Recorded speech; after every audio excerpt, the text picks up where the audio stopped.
በሀገር ደረጃ የሌማት ትሩፋት ንቅናቄ ተብሎ እየተሰራ ባለው ላይ በክፍለ ከተማችንም ባለፉት 2 ዓመታት በዚህ ንቅናቄ ብዙ ስራ እየሰራን ያለንበት ሁኔታ አለ።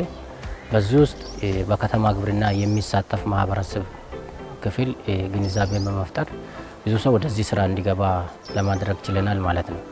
ከምንሰራባቸው ስራዎች አንዱና ዋነኛው በልዩ ትኩረት ግብርናንም የተሻለ ማድረግ ይችላሉ፣ ሁለተኛ በራሳቸውም ደግሞ ተጠቃሚ ሆነው ሊለወጡ ይችላሉ ብለን አርሶ አደር ላይ ደግሞ በልዩ ትኩረት እና በልዩ ድጋፍ እየሰራን እንገኛለን ማለት ነው።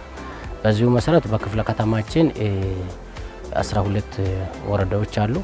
ከ12ቱ ወረዳ ቢያንስ 11 ወረዳ ላይ አርሶ አደሮች ያሉበት ወረዳዎች ናቸው። በእነዚህ ወረዳዎች ላይ በሌማት ትሩፋት ንቅናቄ ስራ አርሶ አደሩ በስፋት ወደ ስራ እንዲገባ የተደረገበት ሁኔታ አለ። በማህበርም ተደራጅቶ ወደ ስራ ይገባሉ፣ በግላቸው ደግሞ ወደ ስራ ይገባሉ። እነዚህ አርሶ አደሮች ከዚህ ቀደምም እርሻ በተወሰነ ደረጃ ግብርና ይሰራሉ። ነገር ግን አሁን የከተማ ግብርና ለከተማ የሚስማማ አይነት ስራዎችን በትንሽ ቦታ ላይ ብዙ ማምረት እንዲችሉና የነበራቸውን አነስተኛ ግብርናም እርባታም እንበል የተለያዩ ስራዎችን ዘመናዊ በሆነ መልኩ በስፋት ብዙ ምርት መስጠት በሚችል በተሻሻለ ዘር እና በተሻሻለ ዝርያ እንዲሰሩ የማድረግ ስራ ነው ባለፉት 2-3 ዓመታት እየሰራን ያለ ነው።